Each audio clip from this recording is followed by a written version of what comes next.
para os amados irmãos esse contexto. E nós vamos ler aqui, meus irmãos, todo esse texto. Nós não vamos estudar sobre esse texto. E a partir na próxima quinta-feira nós vamos adentrar o versículo. Na próxima quinta-feira nós vamos adentrar o versículo 18. Tá certo?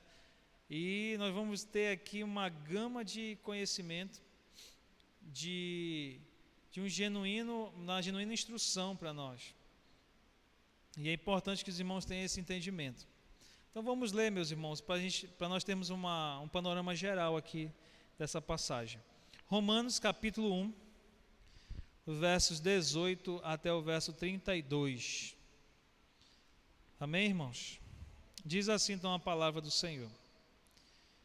Tem como tema, a idolatria e depravação dos homens. Diz assim, versículo 18: A ira de Deus se revela do céu contra toda a impiedade e perversão dos homens que detêm a verdade pela injustiça. Porquanto o que de Deus se pode conhecer é manifesto entre eles, porque Deus lhe manifestou. Porque os atributos invisíveis de Deus, assim o seu eterno poder, se reconhecem desde o princípio do mundo, sendo percebido. Por isso, Deus entregou tais homens à imundícia, pelas concupiscências do seu próprio coração, para desonrarem o seu corpo entre si, pois eles mudaram a verdade de Deus em mentira, adorando e servindo a criatura em lugar do Criador, o qual é bendito eternamente. Amém. Por causa disso, os entregou Deus a paixões infames, porque até as mulheres mudaram o modo natural de suas relações íntimas por outro, contrário à natureza. Semelhantemente, os homens, deixando o contato natural da mulher, se inflamaram mutuamente em sua sensualidade, cometendo torpeza homens com homens e recebendo em si mesmo a merecida punição do seu erro. E por haverem desprezado o conhecimento de Deus, o próprio Deus os entregou a uma disposição mental reprovável para praticarem coisas inconvenientes, cheias de toda injustiça, malícia, avareza e maldade, possuídos de inveja, homicídio, contenda, dolo, malignidade, sendo difamadores, caluniadores, aborrecidos de Deus, insolentes, soberbos, presunçosos, inventores de males, desobedientes aos pais, insensatos, pérfidos, sem afeição natural e sem misericórdia. Ora, conhecendo eles a sentença de Deus, de que são passíveis de morte os que tais coisas praticam, não somente as fazem, mas também aprovam os que assim procedem. Amém, irmãos? Vamos orar. Senhor, nosso Deus, nosso eterno Pai, muito obrigado, Senhor, por essa leitura, por esse alerta através da Tua palavra, e que o Senhor possa nos conduzir, Deus, através desse estudo, desta mensagem, que o Senhor possa falar aos nossos corações. Abençoa, Pai, isso que eu te peço, te agradeço em nome de Jesus. Amém, Senhor. Meus amados irmãos, a depravação,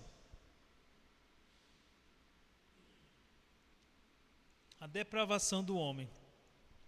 E é interessante que, se nós formos analisar a queda, ela trouxe, irmãos, um grande prejuízo para a humanidade. A ruína é a destruição, a morte espiritual. Se nós formos analisar o contexto inicial, Deus criou o homem, Adão, criou a mulher, Eva, e colocou-os no jardim perfeito, sendo essa criação obra-prima. Deus criou Adão e Eva de uma forma perfeita. Eu creio que em todos os aspectos.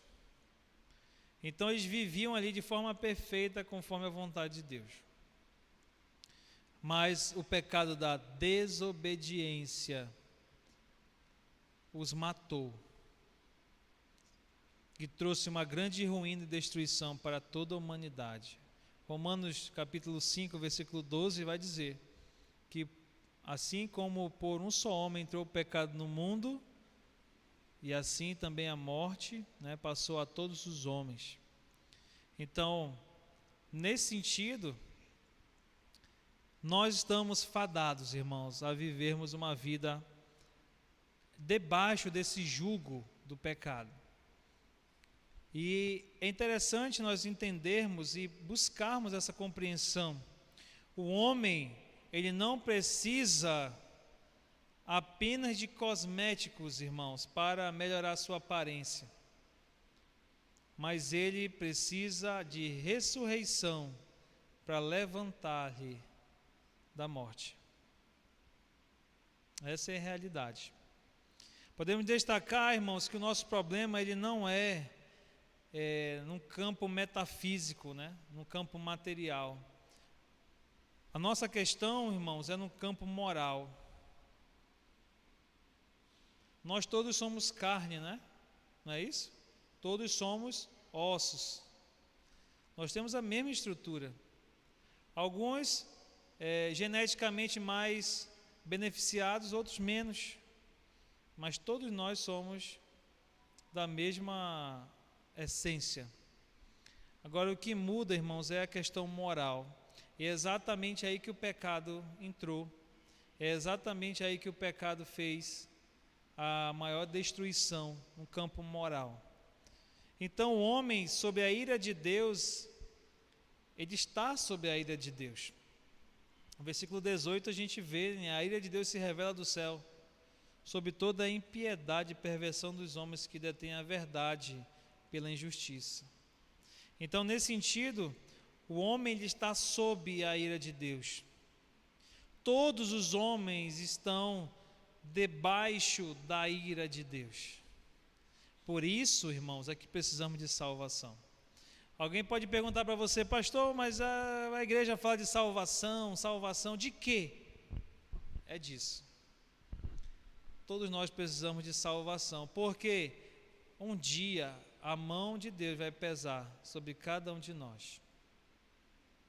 E nós não seremos achados inocentes. Na quinta-feira nós falamos sobre a justiça, não é isso? Falamos sobre a justiça de Deus, que ela é perfeita. Não tem culpado por inocente. Não dá para chegar lá e subornar a Deus com muitos recursos financeiros, não é isso? Não dá para subornar a Deus ou molhar a mão de Deus com vantagens humanas. É impossível. Não foi isso que nós vimos? Por isso, irmãos, é importante entender que não há uma outra solução. Nós somos pecadores. Nós estamos fadados à condenação. E Davi diz isso lá no Salmo 51, né? Em pecado ele foi concebido, né? Ele nasceu. E em pecado concebeu minha mãe. Iniquidade está dentro de nós. Essa natureza nós herdamos dos nossos primeiros pais. Então é impossível fugir disso. E nós precisamos de salvação. Nós não precisamos de nenhum guia espiritual. Não, nós não precisamos de um exemplo inspirador, de algum mártir. Nós não precisamos de pessoas assim. Nós precisamos de um Salvador real. É disso que nós precisamos. Eu não preciso ficar correndo atrás de um político. Eu não preciso ficar correndo atrás de um ídolo. Eu preciso de um Salvador que ele é real. Porque estamos debaixo da lei, sob a ira real de Deus. Não é brincadeira. Não podemos viver de fantasia, irmãos, de ilusão. E depois que Paulo apresentou o tema dessa carta, irmãos, aqui nos versículos que nós vimos, 16 e 17, que ele vai abordar o poder do Evangelho e a justiça, que o justo viverá por fé. Ele então agora vai passar a falar, vai ressaltar a necessidade do Evangelho, não é isso? O apóstolo Paulo ele vai argumentar de forma irrefutável que tanto os gentios como os judeus são absolutamente culpados. Quem são os gentios? Todos que não são judeus. Nós somos gentios. Todos nós aqui. Nós estamos nessa relação aqui.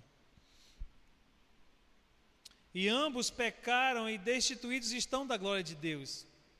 Então todos pecaram, Romanos 3:23, porque todos pecaram e separados estão da glória de Deus. Os gentios pecaram, irmãos, contra a revelação natural. E os judeus pecaram contra a revelação especial. E aqui tem uma diferença. Tá certo? Existem esses dois contextos para que os irmãos entendam essa relação. E aqui no texto que nós lemos, nós vamos adentrar ainda, isso aqui é apenas uma introdução. Nós vamos adentrar mais a fundo nesse texto. E os irmãos vão entender que todos nós seremos, ou nós somos indesculpáveis. Por quê? Porque Deus se revelou para nós. Ah, mas Deus, olha só, diante do trono lá, mas Deus eu não sabia, olha, eu passei batido nessa hora. Me convidaram para ir para a igreja, eu não fui, eu não sabia. O senhor não pode me julgar por algo que eu não sei. Mas existe a revelação natural. Qual é a revelação natural, irmãos? É só você olhar aí para fora. É só você olhar para o céu. Você vai ver a perfeição da criação de Deus. Você vai olhar para a natureza e você vai ver a sublimidade do Criador. Deus existe ou não existe? Olhe para você mesmo, se olhe no espelho e veja como é perfeito o funcionamento do seu corpo.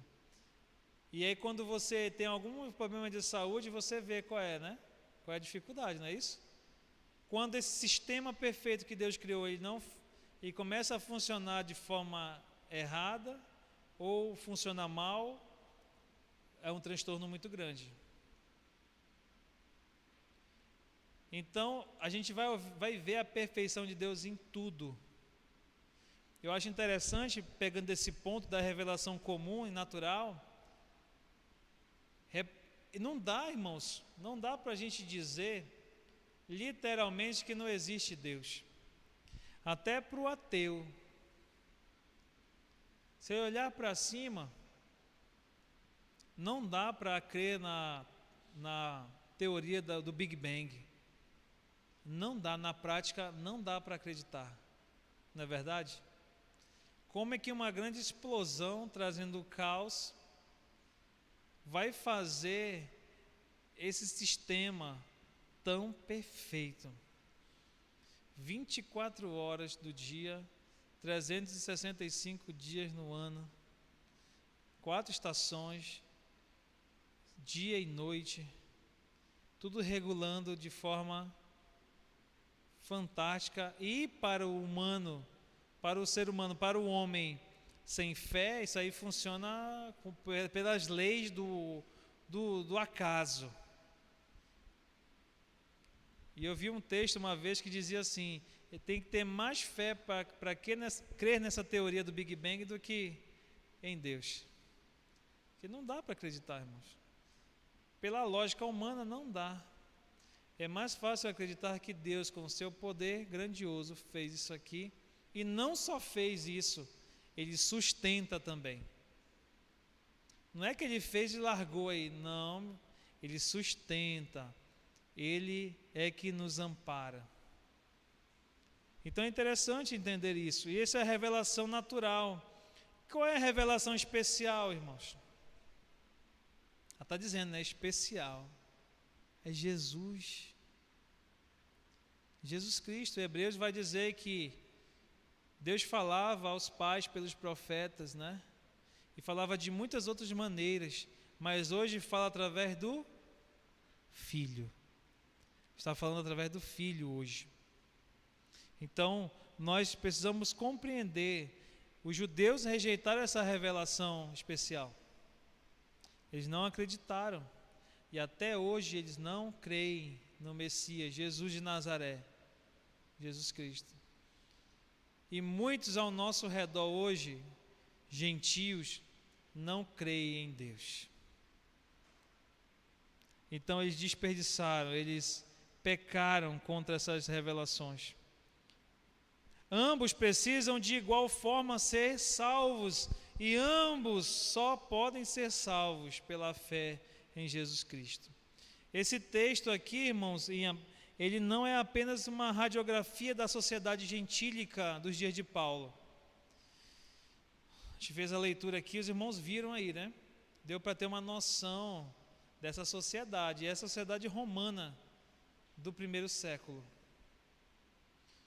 Já deu para ter uma noçãozinha básica aí, mas ela não é só um raio-x daquele período, não. Ela também vai trazer um diagnóstico sombrio dos nossos dias hoje. Vai trazer também para nós, para a nossa realidade. A humanidade, irmãos, está moralmente arruinada. É triste falar isso, mas nós vivemos dias maus. Vivemos tempos maus. E pegando esse ponto, a gente quer chamar a atenção para alguns pontos importantes, irmãos. Primeiro, Paulo aqui ele vai rechaçar a teoria de que o homem é naturalmente bom. Você já ouviu falar isso já? Não, mas lá no fundo, né? Lá no fundo é bom. Pode ser mal, mas lá no fundo tem um pouquinho de coisa boa, né? Então Paulo vem trazer exatamente esse pensamento. Um pensador chamado Jean Rousseau estava redondamente equivocado quando ele postulou que o homem ele é essencialmente bom. O mal não está apenas nas estruturas sociais, irmãos. O mal não é apenas um subproduto do ambiente. O coração do homem é a fonte poluída da qual vai jorrar esse lamaçal de sujeira e maldade. E é interessante que as pessoas elas acham isso, né? Acham que aquele ambiente ele é um ambiente pesado e ruim porque pela sociedade que ele habita, não é isso? Ou pelo meio, o ambiente na qual a pessoa está vivendo, ela vai se tornar má. Eu acho interessante o conceito de monge. Você já viu? Os monges, eles têm uma particularidade, eles vivem separados. Você pode ver, os mosteiros são lugares distantes, porque a pessoa vai se distanciar do mundo, né? Para viver uma vida de santidade. Esse é o objetivo. Mas acontecem muitas atrocidades nos mosteiros. Muitas. Pecados horrendos, assassinatos, prostituição, homossexualismo, tudo existe. Agora eu pergunto, eu posso ir sozinho para uma ilha deserta, será que eu não vou pecar mais lá? O que os irmãos acham? Não tem, né? O ambiente é um ambiente imparcial ali, né? O problema é que o pecado está onde? Está aqui dentro o pecado. E tem aquela frase, né? Tem aquela frase interessante que vai mostrar esse conceito. Que diz assim: irmãos, nós não pecamos. Na verdade, nós não somos pecadores porque pecamos. Nós pecamos porque somos pecadores. Não esqueça disso. Não é que eu me torno pecador porque eu cometo pecados. Não é isso. Eu cometo pecados porque a minha essência é má. E o homem, ele é essencialmente mau. A nossa estrutura é pecaminosa, é corrupta. E é interessante, irmãos, deixa eu fazer esse parêntese aqui, porque nós precisamos desmistificar isso. Nós nos indignamos contra aqueles políticos covardes e corruptos, não é isso? Eu me indigno muito mesmo. É uma falta de respeito, de humanidade. Pessoa desviar dinheiro da saúde que pessoas estão precisando para encher os seus bolsos. Não indigna a gente, irmãos? Uma corrupção da pessoa guardar na cueca, na meia, dinheiro de suborno, de corrupção. Agora eu faço uma pergunta. Se fosse nós no lugar daqueles homens, aquelas mulheres, qual seria a nossa posição? Essa é a pergunta. Não, pastor, porque eu sou muito bom, eu sou crente, sou filho de crente, sou diácono, eu sou pastor, tenho 30 anos na igreja. Já vi muitas pessoas assim caírem, fracassarem, serem levadas pela sua própria ganância. Porque essencialmente, irmãos, nós somos maus. E não há um bem dentro de nós que ressalte aos olhos de Deus, sabia?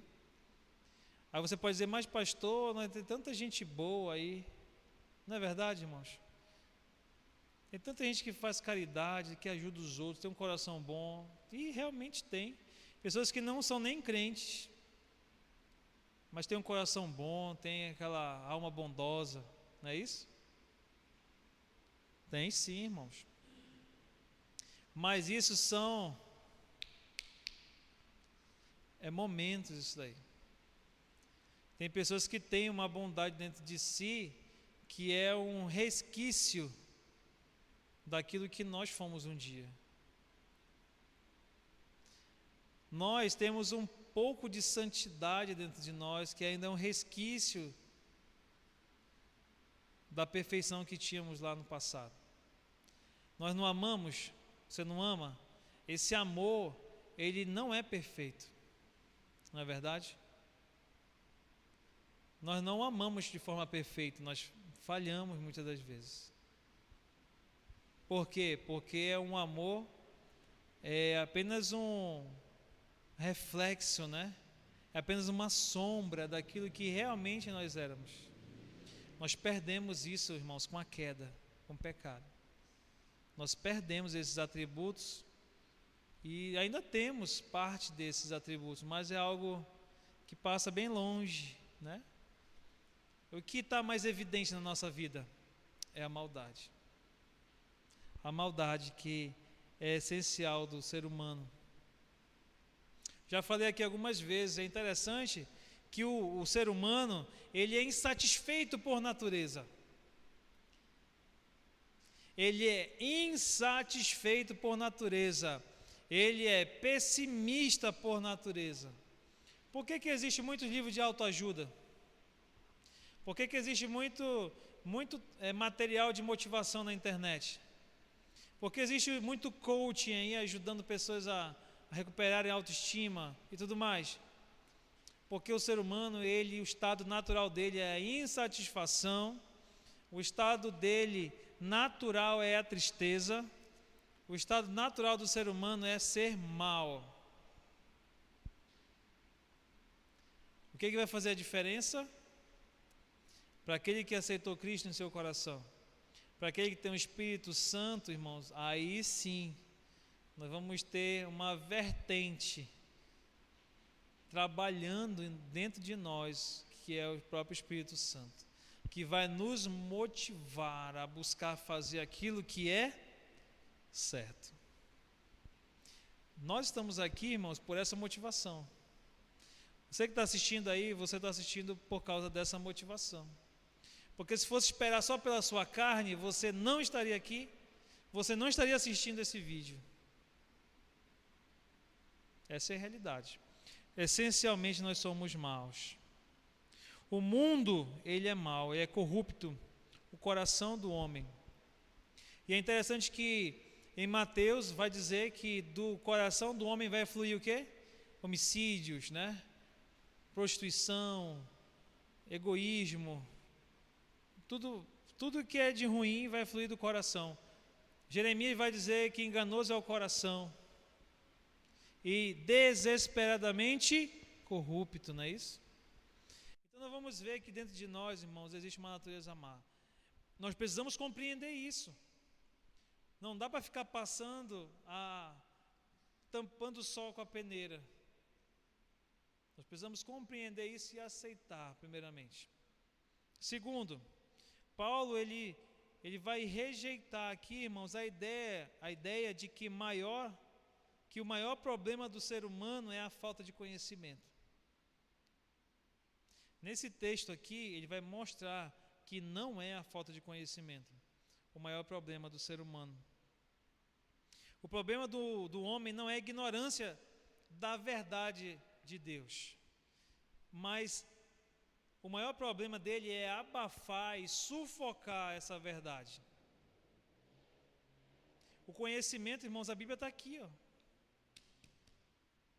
É o livro mais vendido de toda a história da humanidade, é a Bíblia. É o maior livro em traduções no mundo todo. Não tem nenhum livro que passe nem perto da Bíblia. É falta de conhecimento?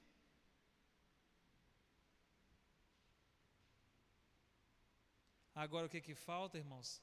É a aplicação desse conhecimento na vida. E aí existe esse abafamento, esse sufocamento dessa verdade. Não é o desconhecimento involuntário da verdade, mas a rejeição consciente dessa verdade. Deus se revelou ao homem, mas ele sufocou esse conhecimento, banindo Deus da sua vida. Podemos dizer, irmãos, que a boa criação de Deus, ela vai rebrilhar para dentro de cada consciência. A verdade de Deus, ela vai ecoar, ela vai se revelar na mente da consciência de cada um, de modo que cada um poderia ser grato. O homem não vive numa caverna, irmãos. Nós não vivemos numa caverna, a humanidade não vive. Em exceção aquelas tribos indígenas que estão lá isoladas ainda. Tem muitas tribos isoladas, mas Deus tem mandado muitos missionários a fazer esse trabalho. Não é isso? Deus tem vocacionado pessoas para irem lá nesses locais mais isolados para pregar o Evangelho, para que eles possam conhecer a revelação especial, para que elas possam encontrar o verdadeiro sentido da vida. Mas, e é interessante que a criação é a testemunha de Deus, a natureza se revela, né? Há uma voz que é ouvida onde quer que os seres humanos vivam, estejam eles com ou sem a Bíblia, é a voz da criação, né? Conforme a gente falou aqui. Não dá para dizer que não conhece. Sabe qual é o maior problema? É que eles não se dispõem, não querem aceitar, não tomam isso para si. É por isso que o texto vai dizer que mesmo não tendo à disposição a Bíblia, tem um conhecimento suficiente de Deus a ponto de serem indesculpáveis. Não tem desculpa. Não tem como. É culpado. Deus não tem culpado por inocente. Ok, irmãos? Então, primeiro, Paulo ele vai rechaçar ou vai desconstruir, né, essa teoria de que o homem é naturalmente bom. Segundo, Paulo ele rejeita a ideia de que o maior problema é a falta de conhecimento. Terceiro, irmãos, ele vai repudiar a falsa mensagem de que o homem tem apenas necessidades imediatas. O que significa isso? A pregação contemporânea, ela apresenta uma falsa visão da queda, do pecado, do homem, da salvação. A visão bíblica de que o homem está morto em seus delitos e pecados, vive prisioneiro da carne, do mundo, do diabo, não é mais proclamada, irmãos, no mundo. Não é mais proclamada mais na maioria dos púlpitos. Isso é triste. As pessoas não pregam mais sobre o pecado, porque é algo que confronta. Falar do pecado, dizer que nós somos pecadores, dizer que nós somos totalmente depravados por causa do pecado, isso é afronta, né? Muita gente não quer ouvir isso. A pregação contemporânea, irmãos, mostra que o homem ele tem algumas necessidades imediatas e temporais, mas não está perdido. As pessoas estão hoje dizendo que o pecado é apenas um deslize, é apenas uma pequena falha. Não tem problema não, a gente resolve, né? Irmãos, o pecado é a causa de toda a destruição deste mundo. Sinceramente falando, eu não quero aqui me colocar como uma pessoa que está fazendo terrorismo, não é isso não. É a Bíblia que fala isso. Se não fosse o pecado no mundo, irmãos, viveríamos no paraíso, não é verdade? Fomos para pensar? Se não fosse o pecado adentrar o mundo, nós estaríamos no paraíso, na perfeição. Então o pecado é a causa de todos os males, de toda a destruição desse mundo. E as pessoas estão olhando para o pecado como se fosse algo tão pequeno, né, tão insignificante, quando na verdade é algo terrível. A Bíblia, porém, diz que o homem, ele é um ser rebelado contra Deus, está debaixo da ira de Deus, sob o castigo temporal e eterno. Esta é a condição de toda a humanidade.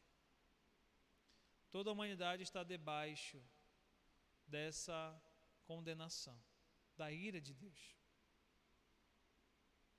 Então é importante entendermos isso. O estado dos povos é descrito por Paulo como completamente sem esperança. Aí você pode dizer assim, pastor, então a gente está perdido. O senhor está pregando aí de uma forma, não está dando esperança para a gente, né? É muito duro. Existe sim esperança, mas não é do jeito que eu quero, não é do jeito que você quer, é do jeito que Deus quer, é da forma dele. E em quarto lugar, irmãos, Paulo ele vai rejeitar aqui uma evangelização que não trate do núcleo do problema humano. E também a gente vai ver nos dias de hoje isso. Está florescendo demais, isso já há alguns anos. Um evangelho, uma mensagem focada nas necessidades das pessoas. Não é isso? Nas necessidades imediatas das pessoas. Quais são as necessidades imediatas das pessoas hoje? Cura e prosperidade. As pessoas estão indo às igrejas buscar prosperidade e cura. As pessoas não querem batalhar mais, não querem mais trabalhar. Trabalhar demora, né? Então eu quero fazer um investimento. Eu vou lá na igreja, vou investir R$100 para ganhar 1.000.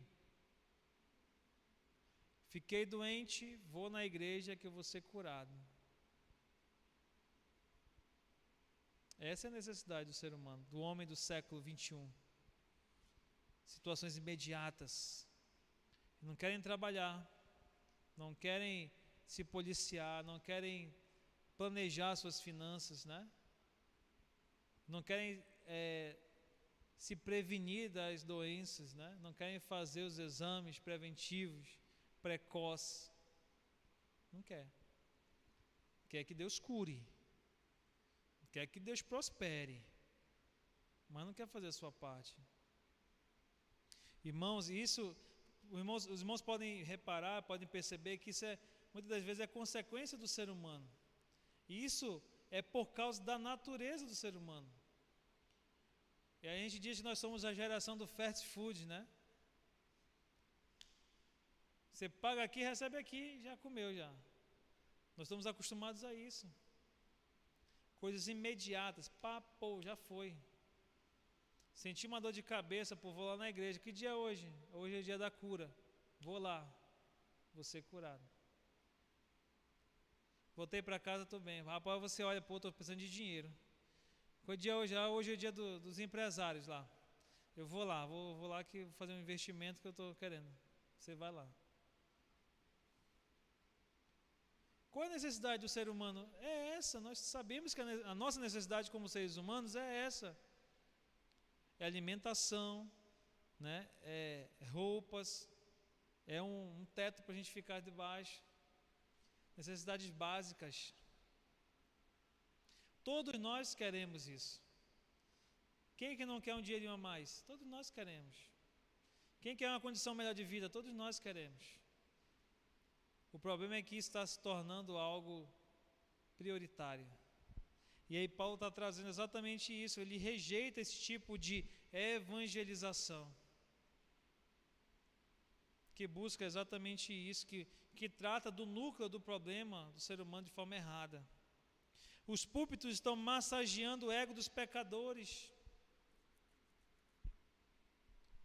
As pessoas entram adentro ao templo, está cheio de problemas, cheio de pecado, e a pessoa vai ouvir uma mensagem de prosperidade.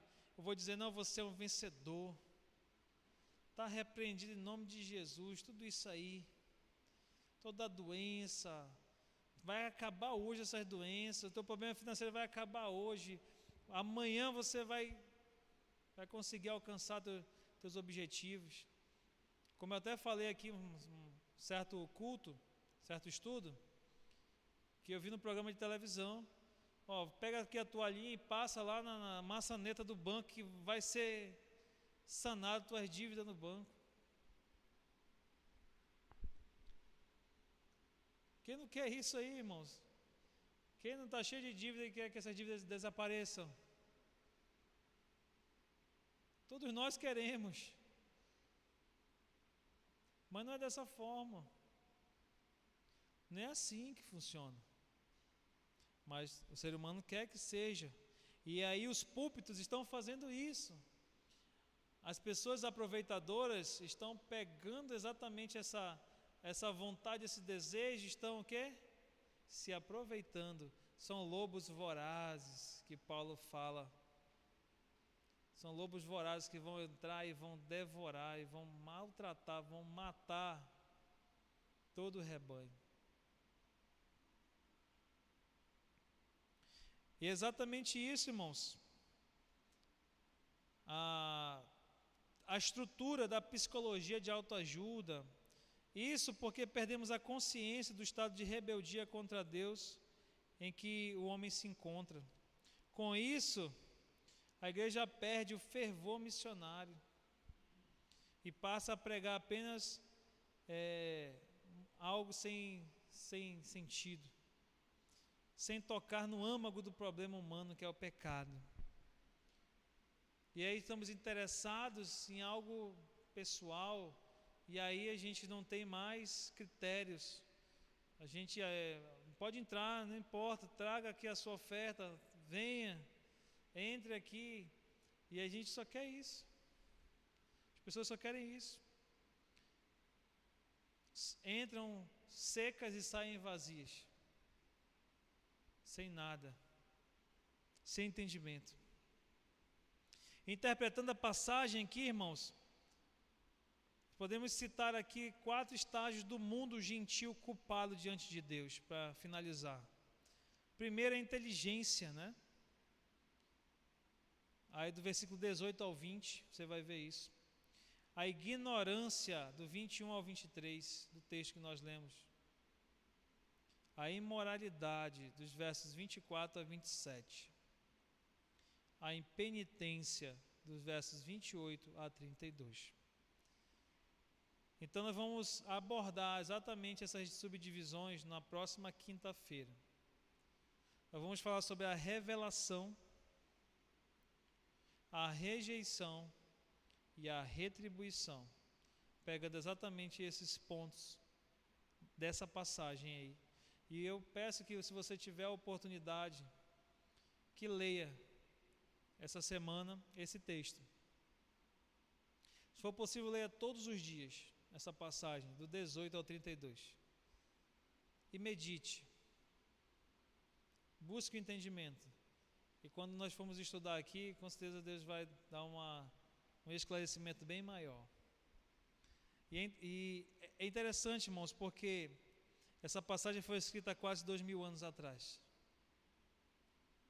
Dentro daquele contexto romano, um contexto que tinha na sua essência uma cultura grega totalmente corrompida, que os romanos aceitaram, absorveram, né?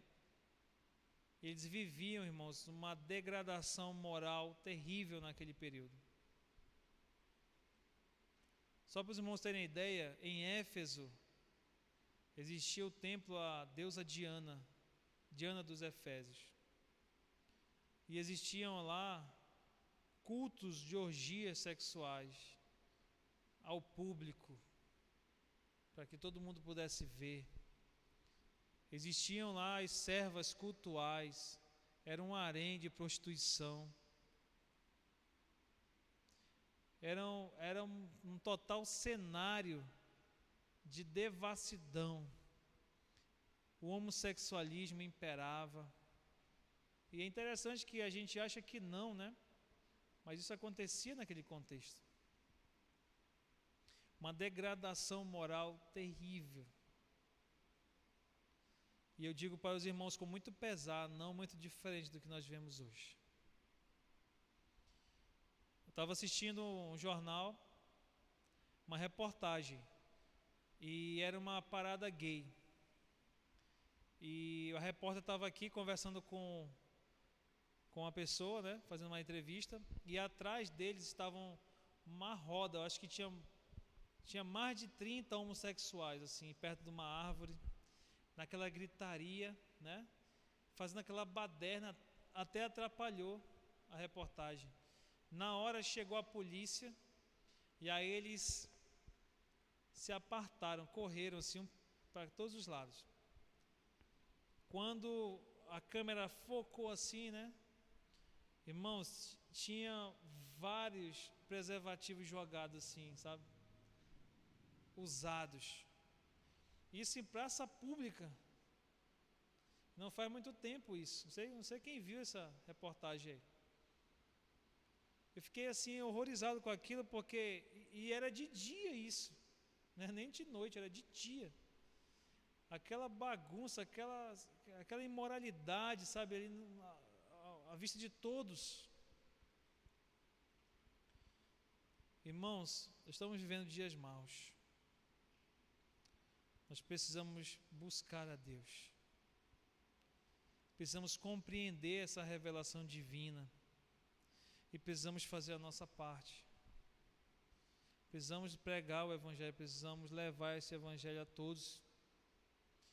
Mas entendemos também que o mundo jaz no maligno. E no fim dos tempos, o amor de muitos esfriaria. As pessoas se entregariam às suas próprias paixões. E iriam se entregar também aos seus próprios mestres, não é isso? Eles iriam querer ir atrás de doutores conforme as suas próprias vontades. E a verdade seria como comichão nos ouvidos. Vivemos esses dias. Quantas pessoas estão assistindo esse estudo hoje? Estamos pregando a palavra. Esse estudo, para muitos, isso aqui é um absurdo. Para muitos, isso aqui não consegue nem ouvir, de tão absurdo que acham tudo isso. Mas entendemos que a palavra de Deus está nos orientando e precisamos continuar falando. E que Deus nos abençoe. E que cada um, onde quer que nós estejamos, irmãos, nós possamos também levar esta palavra. Essa palavra de confrontação. Uma palavra que leve luz também. Porque as pessoas estão nas trevas. Não é que o cristão seja melhor que os outros, não é isso. É que nós precisamos fazer a diferença. Nós precisamos ser o sal. Precisamos ser a luz do mundo. Então é necessário que nós compreendamos essa realidade que Paulo está mostrando aqui. Irmãos, essa é a realidade do homem. E nós vamos entrar, vamos ver de uma forma bem didática essa compreensão. E que nós possamos entender isso. E isso tem que nos motivar a nós irmos adiante, a seguirmos nesse caminho e até mesmo levar esse evangelho a outros que estão nessas condições. Porque nós vimos aqui pela leitura que nós fizemos, qual é o destino dessas pessoas? Não é um lugar bom. Não é um local ideal.